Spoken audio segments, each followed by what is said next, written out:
এই জাদুবিদ্যা সত্য। এবং এখনকার অনেক ভণ্ড যে কবিরাজগুলো বের হয়েছে, এরা জিনকে তাবে করে নিয়ে এই জিনদের মধ্য দিয়ে মানুষের মধ্যে জাদু ছড়িয়ে দিয়েছে, এবং এর ফলশ্রুতিতে বহু পরিবার ধ্বংস হয়ে যাচ্ছে। এই জাদুবিদ্যা সত্য। আরো একটা জিনিস সত্য, নবী সাল্লাল্লাহু আলাইহি ওয়াসাল্লাম বলেছেন ইন্না আইনাল হক, চোখের নজর সত্য। নবী করিম সাল্লাল্লাহু আলাইহি ওয়াসাল্লাম বলেছেন চোখের বদনজর সত্য। এই যে আমরা বলি ফেসবুকে এত বেশি ছবি দিয়েন না ভাই, ছবি তুলেন না, ছবি তুলেন না, বারবার যে বলে নিষেধ করি, কারণ কি জানেন? একটাই কারণ, বিকজ চোখ লাগাটা সত্য। মানুষের চোখ লাগে, এই কথা শুনলে অনেক মজুমদাররা হাসবে, হাসবে না? কথা বুঝতে পারেন নাই? কিন্তু এটা সত্য, কারণ নবী করিম সাল্লাল্লাহু আলাইহি ওয়াসাল্লাম যা বলেছেন সাদাকাল্লাহু ওয়া সাদাকা রাসূলুহুল কারীম, নবী যা বলেছেন, আল্লাহ যা বলেছেন চিরায়ত সত্য, এর বাইরে কোনো সত্য আছে? আচ্ছা দেখেন, আমি বললাম যে জাদুবিদ্যা সত্য। এই জাদুবিদ্যার চর্চা মানুষ করে, এখনো করে, এবং এই জাদু দিয়ে মানুষের ক্ষতি করার জন্য জিনের প্রয়োজন হয়, দুষ্ট জিন। এই জিনগুলোকে মানুষ তাবে করে মানুষের ক্ষতি করার চেষ্টা করে। দেখবেন এখন গ্রামে গঞ্জে শহরে সব জায়গায় ছড়িয়ে পড়েছে না? দেখবেন, খুব সতর্ক থাকবেন। আমি পরে সলিউশন বলছি আপনাদেরকে। আরেকটা বলেছি, নবী সাল্লাল্লাহু আলাইহি ওয়াসাল্লাম বলেছেন চোখের বদনজর এমন সত্য যে একটা উটকে এই রান্নার ডেকচির মধ্যে ঢুকাই ফেলতে পারে। আর একটা উট খুব সুন্দর, ভালো, আপনি দেখছেন মাশাআল্লাহ বলেন নাই, নজর লেগেছে, উটটা মারা গেছে, দেন তারপর তাকে জবাই করে খেয়ে ফেলতে হয়েছে। একজন সাহাবী গোসল করছিলেন, গোসল, এটা হাদিসে সহিহ, এই আলেম ওলামা যারা আছেন তারা জানেন যে এই হাদিসে সহিহ। একজন সাহাবী গোসল করছেন, তার গায়ের চামড়াটা খুব সুন্দর ছিল, একদম স্কিনটা অনেক সুন্দর থাকে না এমন কিছু মানুষ? আচ্ছা, এখন আরেকজন সাহাবী এই গোসল দেখছেন দূর থেকে, দেখে বলছেন যে কি চমৎকার তার শরীরের রংটা, যেন কুমারী নারীর মতো, অনেকটা, এমন একটা কথা তিনি বলেছিলেন। সাথে সাথে এই সাহাবী অজ্ঞান হয়ে পড়ে গেছে। কোন সাহাবী? যিনি গোসল করছিলেন। এটার আপনি কোনো ব্যাখ্যা দিতে পারবেন না তো, এখানে কোনো সায়েন্স দিয়ে বা মেডিকেল সায়েন্স দিয়ে আপনি কোনো ব্যাখ্যা করতে পারবেন না। একটা ব্যাখ্যা দিতে পারেন, কিন্তু কেন সেটা হলো সেটা আপনি অ্যান্সার খুঁজে পাবেন না। তো নবী সাল্লাল্লাহু আলাইহি ওয়াসাল্লামের কাছে নিয়ে যাওয়া হলো তাকে। তিনি বললেন যে এই ব্যক্তির ব্যাপারে কি কেউ ভালো মন্দ কিছু বলেছিল? তখন একজন সাহাবী বলেন, হ্যাঁ, অমুকে বলেছে এর স্কিনটা অনেক সুন্দর, তোকে ডেকে নিয়ে আসুন। ওকে ডেকে আনা হলো। ডেকে আনার পর নবীজি তাকে অনেক শাসালেন, তোমরা তোমাদের ভাইদেরকে কি মেরে ফেলতে চাও? তখন এই সাহাবী তো অবাক, আমি আবার কখন মারতে চাইলাম ইয়া রাসূলুল্লাহ? আমি তো মারতে চাই নাই, আমি তো খালি বলেছি যে তার গায়ের রংটা অনেক সুন্দর। তখন তিনি বললেন, কেন তুমি সুবহানাল্লাহ বললে না, কেন তুমি মাশাআল্লাহ বললে না? যখন মাশাআল্লাহ বলবেন, সুবহানাল্লাহ বলবেন, নজরটা লাগবে না। আর যখন আপনি মাশাআল্লাহ বলবেন না, সুবহানাল্লাহ বলবেন না, দেখবেন নজর লেগে গেছে। আপনি বিশ্বাস করেন ব্যবসা খুব ভালো চলছে, মানুষ বললো যে বাহ তোর তো ব্যবসা হেভি, লালে লাল শাহজালাল, ঠিক আছে, দেখবেন আপনার কেনা বেচা বন্ধ হয়ে গেছে। এরকম হবে, আমার কথাটা বিশ্বাস করেন। এটা কিন্তু সায়েন্স প্রমাণ করতে পারবেন না, আল্লাহ এবং তার রাসূল বলেছেন, তার উপরে কোনো সত্য নেই। আছে সূরা কাহফ 29 নম্বর আয়াত পড়ে দেখেন, আল্লাহ পাক বলছেন ওয়াকুলিল হাক্কু মির রাব্বিকুম, সত্য সেটাই যা তোমার রবের পক্ষ থেকে আসে। ফামান শাআ ফালইউমিন, যার ইচ্ছা হয় বিশ্বাস করুক, ওয়ামান শাআ ফালইয়াকফুর, যার ইচ্ছা হয় সে অস্বীকার করুক। এই কারণে আমরা বলি ফেসবুকে এত বেশি ছবি দেওয়া, এই আই ওয়াশ করা, এই যে শোডাউন করা, হ্যাঁ, ইসলামের কিছু কাজ করলেন একদম মানুষকে না দেখাইতে পারলে ঘুম হচ্ছে না, এগুলো বন্ধ করেন, এগুলো বন্ধ করে দেন আল্লাহর ওয়াস্তে। অফলাইনে কাজ করেন, নিজেকে গোপন করার চেষ্টা করেন। যত বেশি মানুষের কাছে নিজেকে এক্সপোজ করবেন, কাজের বরকত কমে যাবে, কাজের বরকত কমে যাবে, চোখ লাগবে, নজর লাগবে। এবং চোখ লাগা বদ নজরে বহু আলেম আস্তে আস্তে মাঠ থেকে মাইনাস হয়ে গেছে না? যায় নাই? এখন কি আলেমদের সংখ্যা বেশি না কম? যত দিন যাবে আলেমের সংখ্যা আরো কমে যাবে। নবীজি বলেছেন আলেমদের সংখ্যা কমতে থাকবে, মানুষ জাহেলদেরকে আলেম বানিয়ে নেবে। তো প্রিয় ভাইরা, জাদুবিদ্যা সত্য, চোখের বদনজর সত্য, রাতের এই অনিষ্টগুলো সত্য, রাতের বেলা অনেক ক্ষতি আছে।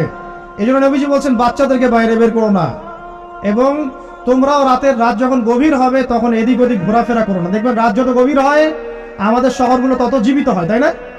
তাই না? রাত যত গভীর হচ্ছে শহর তত জীবিত হয়। চায়ের দোকানে আড্ডা বেশি, ওই সিনেমা দেখছে, টিভি দেখছে, ক্যারাম খেলছে, লুডো খেলছে, ঘুম নাই। ঘুম কখন? ফজরের আগে আগে। ফজরের নামাজ কিন্তু নাই, ফজর ঠিক আগে আগে, আবার ওই যে জোহরের নামাজের সময় উঠতেছে। এখন আমাকে বলেন, এরকম জেনারেশনকে দিয়ে কি আসলে ইসলামের কোনো খেদমত হবে? আচ্ছা, নবীজি রাতের বেলা আর্লি ঘুমাতেন, আল্লাহ পাক আমাদের সবাইকে তাড়াতাড়ি ঘুমানোর তৌফিক দান করুন। হ্যাঁ, আপনি ইলম চর্চা করলে রাত জেগে থাকতে পারেন, আপনি যদি জ্ঞান চর্চা করেন রাত জাগতে পারেন, আপনি কোনো গবেষণা করছেন, নামাজ পড়ছেন বা কোরআন হেফজ করছেন, আপনি রাতের আর্লি উঠবেন, এটা আলাদা বিষয়। কমন ভাবে আমাদের এই যে ফেসবুক, ইউটিউবিং ইত্যাদিতে আমরা লিপ্ত থাকি, সারা রাতটা কাটাই আড্ডাবাজি করে, এগুলো বন্ধ করতে হবে। এগুলো বন্ধ না করলে ফিজিক্যালি আমরা মানে সুস্বাস্থ্যের অধিকারী হতে পারবো না। সারা দিনটা আমাদের একটা কি বলবো অলসতার ভাবে যাবে এবং দিনের বেলা কাজগুলো ব্যাহত হবে। এতে করে আমাদের উম্মার এই পুরো বড় যে তরুণ প্রজন্ম আছে, এদেরকে আপনি সম্পদে পরিণত করতে পারবেন না। তাই এই সিস্টেমটা চেঞ্জ করা দরকার। নবীজি রাতের বেলা এই সূরা বাকারা শেষ 3টা আয়াত তেলাওয়াত করতেন, আমরা করবো ইনশাআল্লাহ। ইনশাআল্লাহ আরেকটা আমল বলে দেই, নবী করিম সাল্লাল্লাহু আলাইহি ওয়াসাল্লাম রাতের বেলা সূরা মুলক তেলাওয়াত করতেন। কোন সূরা এটা? কোন সূরা? তাবারাকাল্লাযী বিয়াদিহি। কয়টা আয়াত আছে? 30টা আয়াত আছে। নবীজি বলেছেন সাল্লাল্লাহু আলাইহি ওয়াসাল্লাম যে এই সূরা আপনাকে কবরের আযাব থেকে বাঁচাবে ইনশাআল্লাহ। কবরের আযাব থেকে তো ভাই বাঁচা খুব সহজ নাকি? আমাদের মধ্যে এমন কেউ নাই, শোনেন, আমাদের মধ্যে এমন কেউ নাই, আলেম জালেম মুফতি মুহাদ্দিস রাজনৈতিক নেতা পলিটিশিয়ান বিরোধী দল জাতি তারপরে যে সরকার দল যে আছে না কেন, কবরের শাস্তি ফেস করবেন এমন একটা মানুষ নাই, কেউ নাই পৃথিবীতে। এই যে আপনি দেখছেন ওই যে কি ইসরায়েলের প্রধানমন্ত্রী, ওই রাশিয়ার প্রধানমন্ত্রী, ও চায়নার সভ্যতা, পশ্চিমা সভ্যতা, এমন কেউ নাই পৃথিবীতে এখন যাকে কবরের শাস্তি ভোগ করতে হবে না। আছে? সবচেয়ে লঘু শাস্তি মানে লঘু চাপ, এটা বলতে গেলে আসলে আমি ভাষা হারাই ফেলি, তারপরে বলছি আল্লাহ পাক আমাদের সবাইকে হেফাজত করুন, আমিন। এক সাহাবীর নাম সাদ বিন মুয়াজ। কি নাম? নবী করিম সাল্লাল্লাহু আলাইহি ওয়াসাল্লামের সাথে একদম ডান হাত হয়ে যুদ্ধ করেছেন দীর্ঘদিন। বদর তিনি বীর সেনা, উহুদের বীর সেনা, ঠিক আছে। খন্দকের যুদ্ধেও বীর বিক্রমে যুদ্ধ করেছেন। তিনি আনসার সাহাবী, একদম মদিনার নেতা সাহাবী। সব সাহাবী কিন্তু একরকম নন, কেউ ছিলেন নেতৃস্থানীয় সাহাবী, তিনি ছিলেন একজন নেতৃস্থানীয় সাহাবী, ঠিক আছে। সাদ বিন মুয়াজ নবী করিম সাল্লাল্লাহু আলাইহি ওয়াসাল্লাম এত ভালোবাসতেন তাকে, এত ভালোবাসতেন যে তাকে নিজের মনে করতেন যে সাদ বিন মুয়াজ আনসাররা আমার নিজের। চারটাখানি কথা।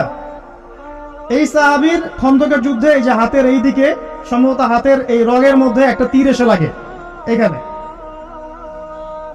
এবং তীরটা তিনি বের করতে গিয়ে রক্তটা ছিঁড়ে যায়। এরপর ফিনকি দিয়ে রক্ত বের হওয়া শুরু হয়। চিকিৎসা করে করে রক্ত বন্ধ করা যায় নাই, এবং এই রক্তের প্রবাহিত রক্তেই আল্লাহর ইচ্ছায় তিনি শাহাদাত বরণ করেন, তিনি ইন্তেকাল করেন।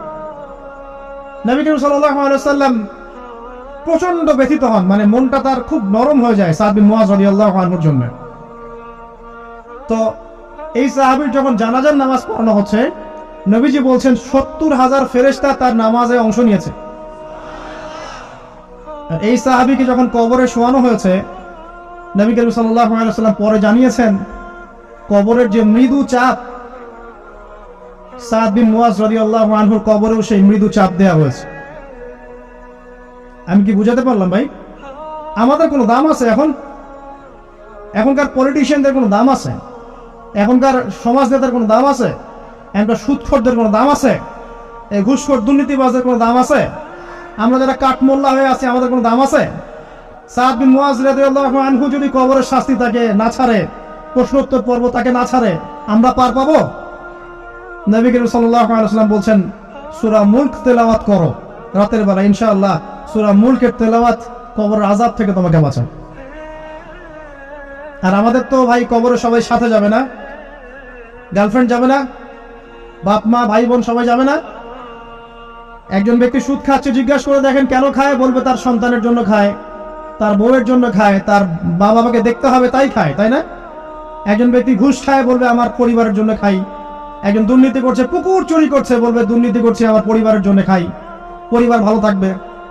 সবার একই এক্সকিউজ যে পরিবার যেন ভালো থাকে, আমার সন্তানরা যেন ভালো থাকে, আগামী প্রজন্মের জন্য কিছু রেখে যেতে পারি, তাই না? এরকম একটা মানুষও কি আপনার সাথে কবরে যাবে? আর এই বোকা মানুষ কেন বোঝে না যে আপনার কবরে আপনাকেই যেতে হবে? তাহলে আপনি কি কারণে অন্যের কারণে নিজের পরকাল নষ্ট করছেন? অন্যের সুখের জন্য আপনি আপনার পরকাল নষ্ট করছেন। সুদ খাচ্ছেন, দিব্যি মায়ের সাথে জেনা করছেন। আপনাদের এলাকায় নাকি সুদের সমস্যা অনেক বেশি। কয়েকটা হাদিস বলে দেই, আমি ওদেরকে আক্রমণ করতে আসি নাই। আমি শুধু তাদেরকে 3টে হাদিস শোনাতে এসেছি। 1 নম্বর হাদিস শোনেন। আল্লাহর নবী মুহাম্মদ সাল্লাল্লাহু আলাইহি ওয়াসাল্লাম বলেছেন, সুদের পাপের 73টা শাখা আছে। কয়টা? কোন হাদিসে 70টাও আছে, কোন হাদিসে 73টা আছে। বলছেন যে সবচেয়ে নিচের শাখাটা হচ্ছে, সুদের পাপের সবচেয়ে নিচের শাখা হচ্ছে যে যেন কোনো ব্যক্তি তার মাকে রেপ করলো, তার মাকে ধর্ষণ করলো। 1 দিরহাম যে ব্যক্তি সুদ খায়, সহিহ বুখারীতে আরেকটা হাদিস এসেছে, সে যেন 36টা মেয়েকে ধর্ষণ করলো। আর আমি একটা কথা বানায় বলছি না, যদি বিশ্বাস না হয় কওমি মাদ্রাসা আছে, আলেম ওলামা আছে, গিয়ে বুখারী খুলতে বলেন, পড়তে বলেন। তাহলে একবার পড়তে বলেন, দেখেন যদি না থাকে তাহলে আমাকে এর সাথে থাপ্পড় দিয়ে যায়। যদি না থাকে হাদিস এটা, তাহলে আমার গালে একটা থাপ্পড় দিয়ে যায়। আর যদি থাকে তাহলে আল্লাহর রাস্তায় সুদ খাওয়া ছেড়ে দেন। কোনটা করবেন? চ্যালেঞ্জ করবেন? নবীজি বলেছেন, 1টা দিরহাম যে ব্যক্তি সুদ খায়, দিরহাম মানে কি? রৌপ্য মুদ্রা। এটা এখন দেখতে পারবেন না, জাদুঘরে আছে।